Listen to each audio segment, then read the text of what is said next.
Welcome to ABN clinic. వెన్నుముక సమస్యలు తలెత్తడానికి కారణాలేంటి? మెడ నొప్పి సాధారణ నుంచి తీవ్ర స్థాయికి చేరుతోందా? మెడ కదలికలో ఇబ్బందులు మొదలవుతున్నాయా? తలనొప్పి, కళ్ళు తిరగడం, వికారం వంటి లక్షణాలు ఉన్నాయా? Spondylosis, immunity booster, corona virus సమస్యల పరిష్కారాలకై హోమియోకేర్ ఇంటర్నేషనల్ డాక్టర్ మౌనిక మనతో పాటు ఉన్నారు. వారితో మాట్లాడదాం. Hello doctor, good afternoon. Good afternoon అండి. స్పాండిలోసిస్ రావడానికి ముఖ్య కారణాలు ఏంటంటారు అసలు? సో యాక్చువల్గా స్పాండిలోసిస్ రావడానికి చాలా రీజన్స్ ఉంటాయి. సో దాని నుంచి ఒక్కొక్కటి చెప్పుకుంటూ వెళ్తే, if in case age related issues ఉన్నా కానివ్వండి, అంటే ఒకసారి 30-35 ఏజ్ దాటిన వాళ్ళల్లో ఏమవుతుందంటే మన ఎముకలలో కాల్షియం డెఫిషియన్సీస్ అనేది స్టార్ట్ అయిపోతూ ఉంటాయి. అలాగే బోన్ డెన్సిటీ అనేది తగ్గిపోతూ ఉంటుంది. సో మన వెన్ను ఎముక ఏదైతే ఉంటుందో చిన్న చిన్న పార్ట్స్ లాగా డివైడ్ అయ్యి ఉంటుంది. సో దాని మధ్యలో డిస్క్ అనే పదార్థం ఉండటం వల్ల మన బాడీలో ఫ్లెక్సిబిలిటీ అనేది ఉంటుంది. సో వన్స్ ఇది 30-35 ఇయర్స్ వాళ్ళల్లో ఏమవుతుందంటే మెల్లిమెల్లిగా అక్కడ చేంజెస్ అనేది స్టార్ట్ అయిపోతూ ఉంటుంది అనమాట. సో ఇలా అక్కడ అరుగుదల ఉండటం వల్ల వాళ్ళకి రెగ్యులర్గా మెడ నొప్పి కానివ్వండి, లేకపోతే నడుము నొప్పి కానివ్వండి మెల్లిగా స్టార్ట్ అవుతూ ఉంటాయన్నమాట. So age is one of the factor అన్నట్టుగా చెప్పుకోవచ్చు.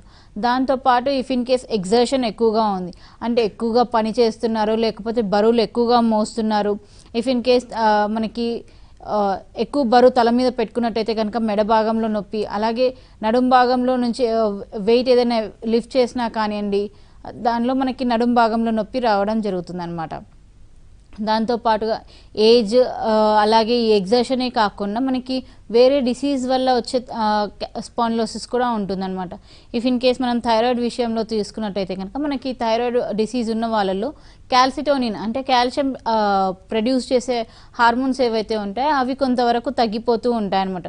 సో ఈ కాల్షియం డెఫిషియన్సీస్ రావడం వల్ల ఏమవుతుందంటే మనకి మెడ భాగంలో ఎముకలు కానివ్వండి, నడుం భాగంలో ఎముకలు కానివ్వండి, లేకపోతే మనకి జనరల్గా ఏదైనా ఎముకలలో కాల్షియం అనేది డెఫిషియన్సీస్ ఏర్పడుతూ ఉంటాయి.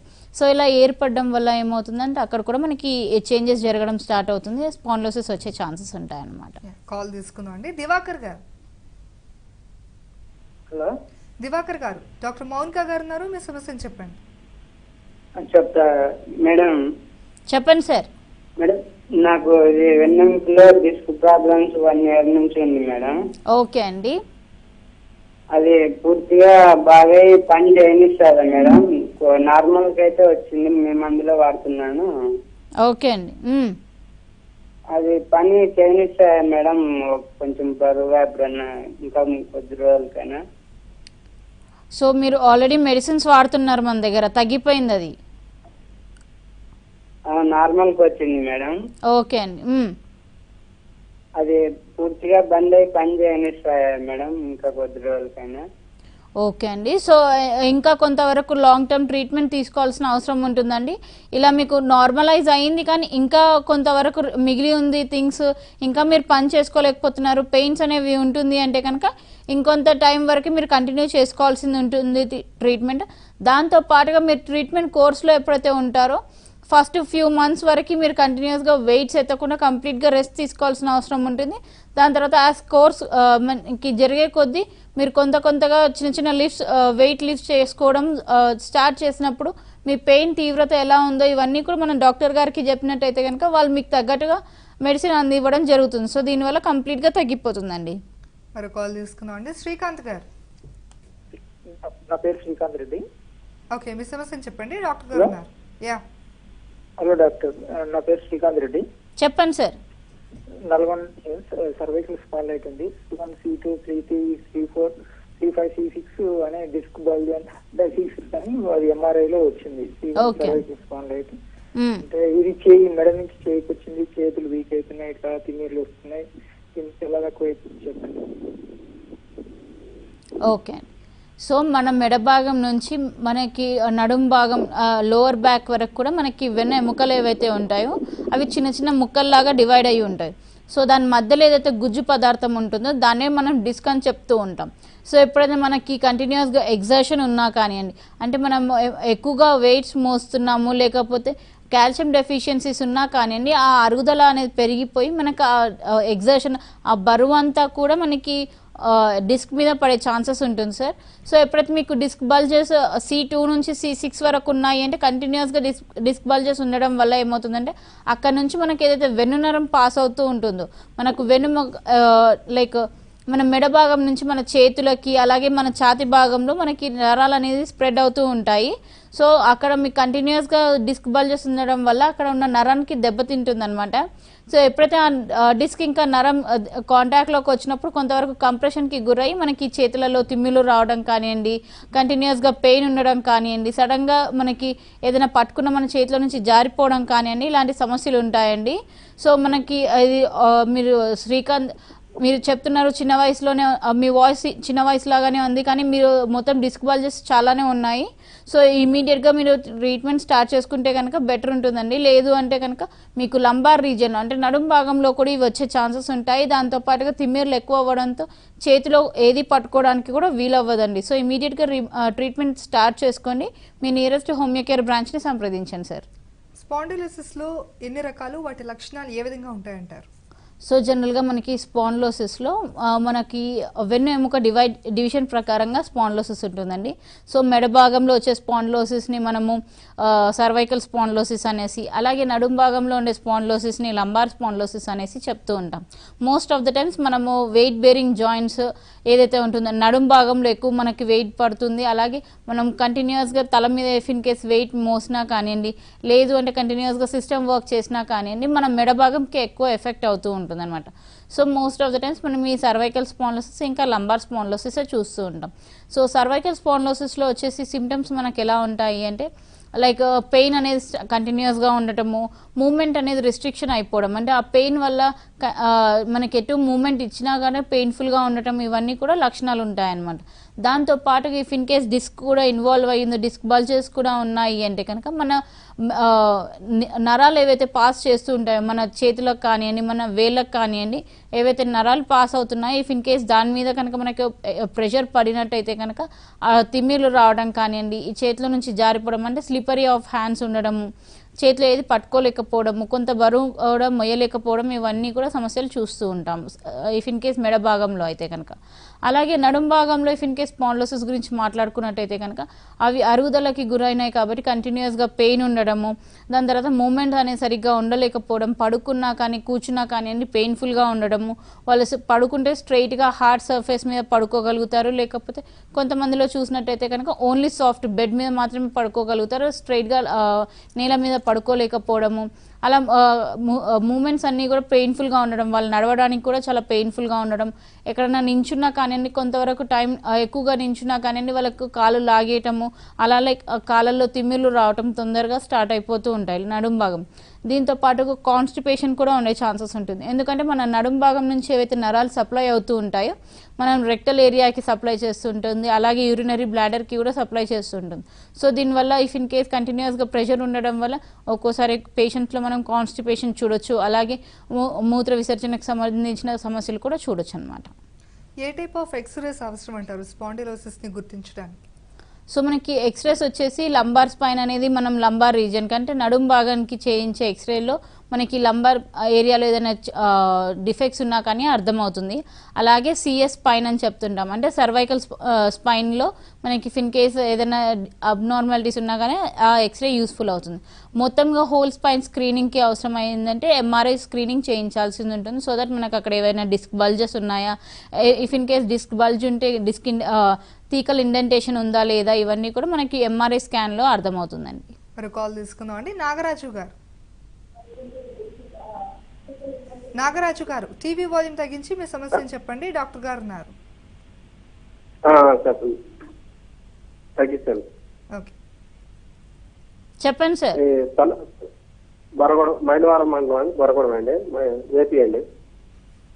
ఓకే చెప్పండి. తల తిప్పడంలో కడుపులో కొంచెం వాంతులు వచ్చినట్టుగా ఉంటుందండి. ఓకే అండి, ఎప్పటి నుంచి? వారం నుంచి అండి. వారం రోజుల నుంచి. ఓకే, ఇంతకు ముందు మీకు ఏమైనా హెడ్ ఏక్స్ రిలేటెడ్ ఇష్యూస్ ఉండేనా అండి? ఏమండి? తలకు సంబంధించిన ఇష్యూస్ ఏమైనా ఉన్నాయా? హెడ్ ఏక్స్ కానివ్వండి, మైగ్రేన్ కానివ్వండి? లైట్ గా తలనొప్పిగా ఉన్నట్టు ఉందండి. ఓకే, సో తలనొప్పి కడుపులో నొప్పి ఉంది. కడుపులో నొప్పి లేదండి, మామూలుగా తల తిరగటం వికారంగా ఉంటుంది కడుపులో. నడునొప్పులు. ఓకే. సో మీరు చెప్తున్న సిమ్టమ్స్ని బట్టి ఇది మైగ్రేన్ లాగా కనిపిస్తుంది సార్. ఎందుకంటే ఎప్పుడైతే మనకి తలనొప్పిగా ఉంటుందో మనము ఈ మైగ్రేన్ ఉన్న వాళ్ళలో ఏమవుతుందంటే మనకి నాసియేషన్ సెన్సేషన్ అంటే వాంతి వచ్చినట్టుగా అనిపించడము, కడుపంతా వికారంగా ఉండటం, ఇవన్నీ కూడా సిమ్టమ్స్ ఉంటాయి.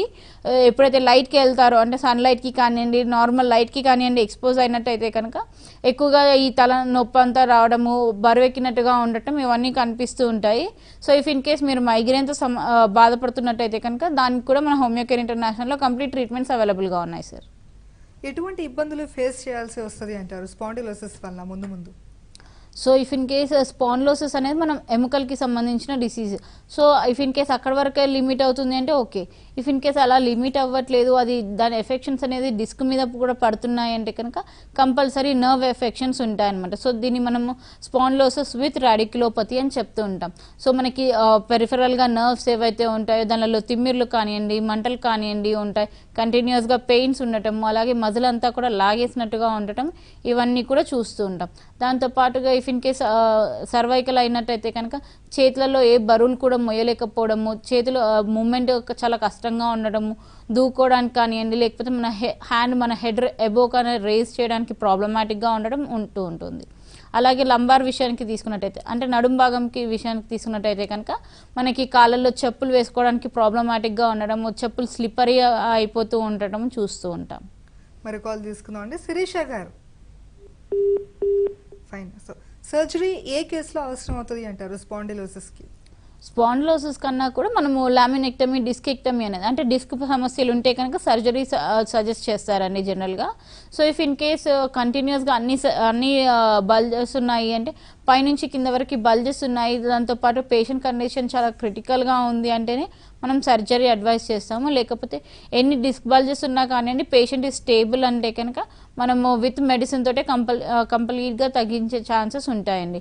సో డిస్క్ బల్జెస్ ఉన్నా కానివ్వండి, థీకల్ ఇండెంటేషన్స్ ఉన్నా కానివ్వండి, లేకపోతే డిస్క్ ప్రొలాప్స్ ఉన్నా కానివ్వండి, మన మెడిసిన్స్ తోటి కంప్లీట్గా క్యూర్ చేసే ఛాన్సెస్ ఉంటాయండి. మరి కాల్ తీసుకుందాం అండి. గణేష్ గారు, గణేష్ గారు, గణేష్ గారు టీవీ వాళ్ళని తగ్గించండి, ఫోన్లో మాట్లాడండి. తగ్గించాను మేడం. మేడం ఇది ఆంకులోస్ స్పాండిలోసిస్ మేడం ఇది. Okay sir. దీనికి ట్రీట్మెంట్ అంటే సర్జరీ లేదంటారు కదా మేడం? సర్జరీ ఉండదు సార్, దీనికి కంటిన్యూస్గా మెడికేషనే దీనికి సొల్యూషన్. ఓకే అండి. సో యాంకిలోజింగ్ స్పాండిలోసిస్ గురించి తీసుకున్నట్టయితే కనుక మనకి ఇది మన మెడ భాగంలో ఉన్న లేకపోతే మన స్పైన్ అంతా కూడా దీనికి డిఫెక్ట్ అయిపోయినట్టుగా, అలాగే బోన్స్ ఏవి కూడా మనకి సపోర్టివ్గా లేనప్పుడు ఇది యాంకిలోజింగ్ స్పాండిలోసిస్ అంటామండి. సో ఈ ఎఫెక్షన్స్ ఉన్న వాళ్ళు అంటే ఈ డిసీజ్ ఉన్న వాళ్ళు మొత్తం ఎముకలలో వీక్నెస్ ఉండటము, వాళ్ళకి స్టిఫ్నెస్ ఉండటము, మూమెంట్స్ అన్నీ కూడా చాలా పెయిన్ఫుల్గా ఉండటం, ఇవన్నీ ఉంటాయి. సో ఇలాంటి వాటికి మనకి ఎటువంటి సర్జరీస్ అవైలబుల్గా లేవండి. ఓన్లీ మెడికల్ ట్రీట్మెంటే కంటిన్యూస్గా తీసుకోవాల్సింది ఉంటుంది.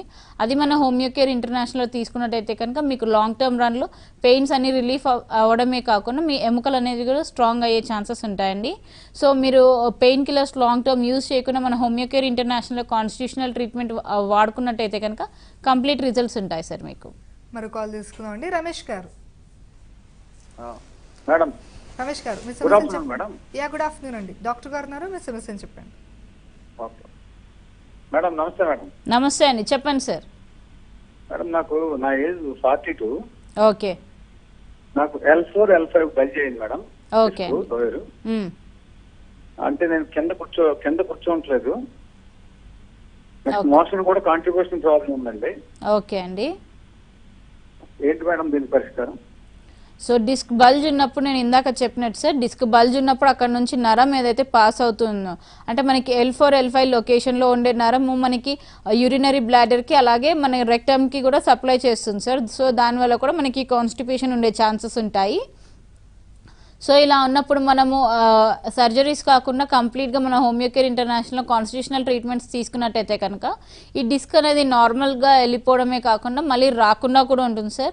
ఒక ప్లేస్లో if in case disc bulge జరిగినట్టయితే కనుక అది వేరే వేరే లొకేషన్స్లో కూడా జరిగే అవకాశం ఉంటుంది.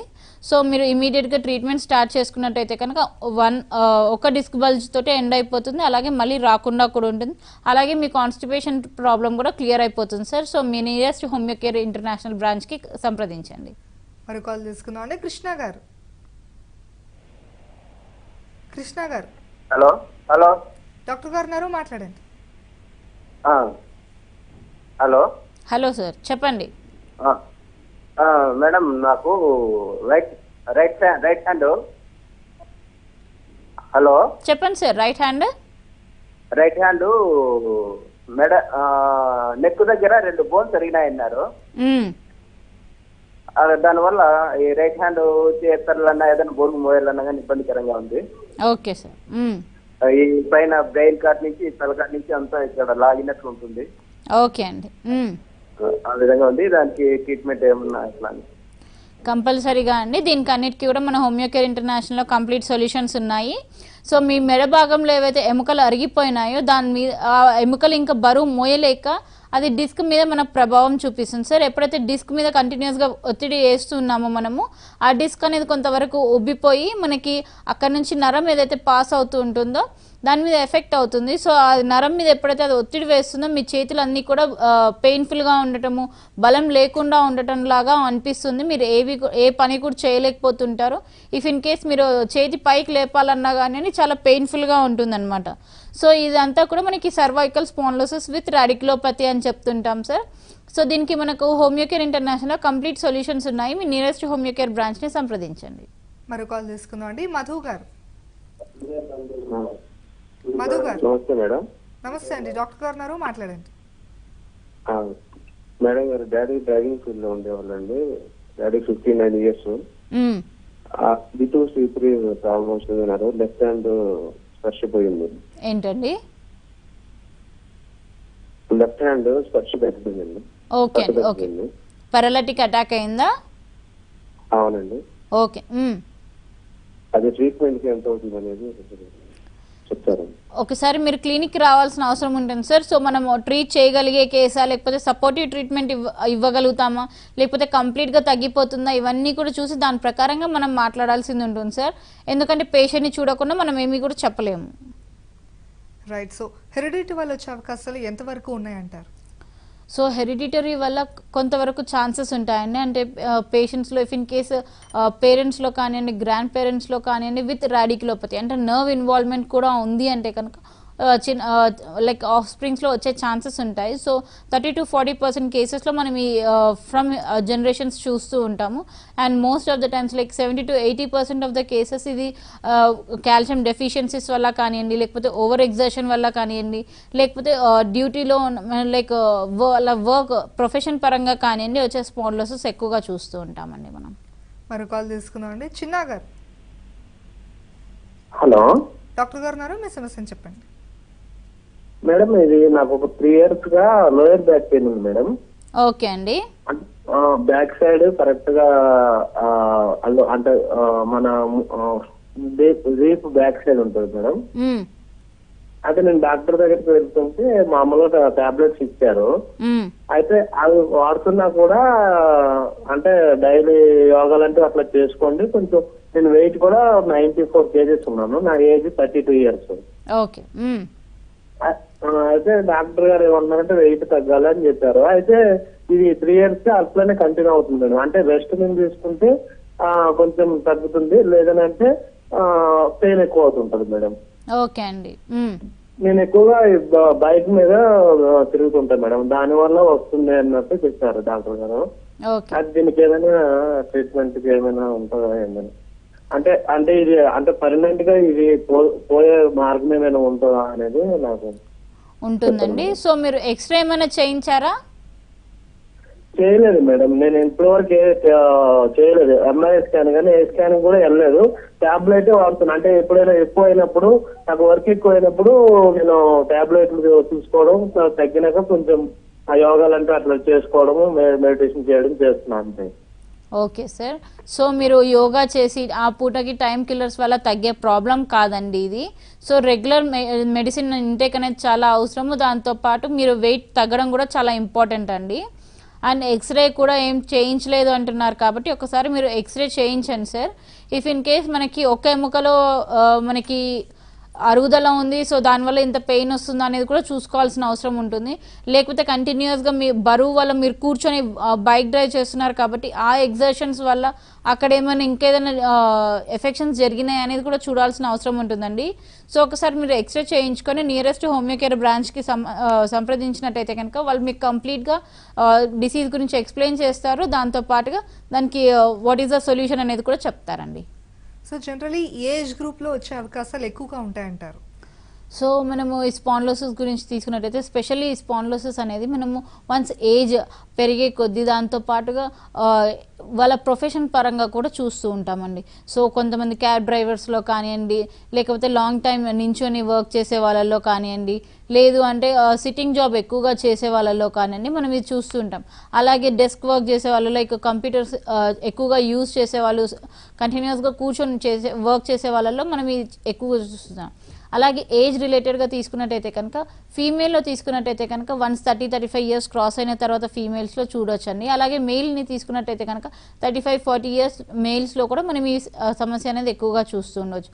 వాళ్ళ ప్రొఫెషన్ పరంగా ఎక్కువగా ఉంటుందండి. ఏజ్ రిలేటెడ్ కన్నా వాళ్ళ ప్రొఫెషన్ ప్రకారంగా ఎక్కువగా మనకి కేసెస్ వస్తూ ఉంటాయి. ఎటువంటి ఫుడ్ మేనేజ్మెంట్ పాటించాలి అంటారు? ఏమైనా తీసుకోవాల్సింది తీసుకోకూడనివి ఏమైనా ఉంటాయంటారా? So most of the times మన ఈ స్పాండ్లోసిస్ కేసెస్లో అడ్వైస్ చేసేది ఏంటి అంటే కాల్షియం ఎక్కువగా ఉండే ఫుడ్ తీసుకోమనేసి, అలాగే ఎండకి ఎక్కువగా ఎక్స్పోజ్ అవ్వమనేసి. అంటే సన్లైట్ నుంచి మనకి ఏదైతే విటమిన్ D3 లభిస్తుందో మన ఎముకల్ని చాలా స్ట్రాంగ్ చేస్తుందండి. సో దీనివల్ల మనకి బోన్ స్ట్రెంగ్త్ ఉంటుంది. దాంతోపాటుగా కాల్షియం ఎప్పుడైతే ఇంటేక్ తీసుకుంటున్నామో బోన్ అనేది స్ట్రెంగ్తన్గా ఉంటుంది. అలాగే దానికి కావాల్సిన న్యూట్రియంట్స్ అందడం వల్ల హెల్తీగా ఉంటుందండి. సో కాల్షియం రిచ్ ఫుడ్ ఎక్కువగా తీసుకోవడము, దాంతోపాటు సన్లైట్ ఎక్స్పోజ్ అవ్వడము, రెగ్యులర్గా ఎక్సర్సైజెస్ చేయడము, ఇవన్నీ చేసినట్టయితే కనుక ఈ సమస్య లేని వాళ్ళకు రాకుండా ఉంటుంది. దాంతోపాటు ఇఫ్ ఇన్ కేస్ వచ్చినట్టయితే కనుక కొంతవరకు హెల్ప్ అవుతూ ఉంటుంది. మరి కాల్ తీసుకుందాం అంటే జనార్దన్ గారు. హలో డాక్టర్ గారు ఉన్నారు, మీ హలో. సమస్యను చెప్పండి. హలో హలో మీ సమస్యను హలో. చెప్పండి. అవును, మీ సమస్యను చెప్పండి. డాక్టర్ గారు, చెప్పండి సార్. ఇప్పుడు ఈ కరోనాకి ప్రివెంటివ్ గా ఆర్సిటికం ఆల్బమ్ వాడొచ్చండి? వాడొచ్చండి. అది ఎన్ని రోజులు వాడాలండి అట్లా? సో 3 days వాడాల్సింది ఉంటుందండి. 6 pills. 6 pills 230 వేసుకోమంటారా? అర్సాల్ 30 అండి. 30 సరిపోతుందండి. హలో, సరిపోతుంది సార్. తర్వాత ఇంకో చిన్న ఇష్యూ అండి. మా సిస్టర్ ఒక ఆమెకి ఎముక కొంచెం దెబ్బతిన్నదండి, దాని సింఫైటం వాడొచ్చండి? సో ఈ ఇష్యూ అనేది మనకి లైక్ ఓన్లీ టైం బీయింగ్కి మీరు రిలీఫ్ కావాలనుకుంటున్నారా, లేకపోతే ఆల్రెడీ అక్కడ బోన్కి ఏదైతే ఎఫెక్ట్ జరిగిందో అది కంప్లీట్గా తగ్గిపోవాలనుకుంటున్నారా, దాన్ని బట్టి ఉంటుంది సార్. సో సింఫైటమ్ డ్రగ్ మీరు వాడిన ఆ టైంకి మీకు రిలీఫ్ ఉంటుండొచ్చు, పెయిన్ రిలీఫ్ అవుతుండొచ్చు. కాకపోతే ఫర్దర్గా కూడా మీకు రిలీఫ్ ఉండాలి కంటిన్యూస్గా, దాని నుంచి ఎటువంటి సైడ్ ఎఫెక్ట్స్ రావద్దు అంటే కనుక మనం కంప్లీట్ ట్రీట్మెంట్ తీసుకోవాల్సిన అవసరం ఉంటుంది సార్. ఇవన్నీ కూడా మీరు చెప్తున్న డ్రగ్స్ అన్నీ కూడా అక్యూట్ డ్రగ్స్ అనమాట. ఆ టైం బీయింగ్కి వర్క్ చేసినా కానీ ఫర్దర్గా కాన్స్టిట్యూషనల్ ట్రీట్మెంట్ చాలా అవసరం. మరి కాల్ తీసుకుందాం అండి. రాధిక గారు. చెప్పండి మేడం. మీ సమస్యను చెప్పండి, డాక్టర్ గారు ఉన్నారు. చెప్పండి అమ్మా. హలో చెప్పండి అమ్మా. Hello madam. చెప్పండి. హలో హలో మా. హలో మేడం, నేను 4 సంవత్సరాలు అయింది మేడం కింద పడి. హలో, టీవీ వాల్యూమ్ తగ్గించి 4 డైరెక్ట్ గా ఫోన్ సంవత్సరాలు అయింది మేడం కింద పడి. ఎముకలు అరిగిపోయినా అన్నారు మేడం. మెడ భాగం చేతి చాలా లాగుతుంది మేడం.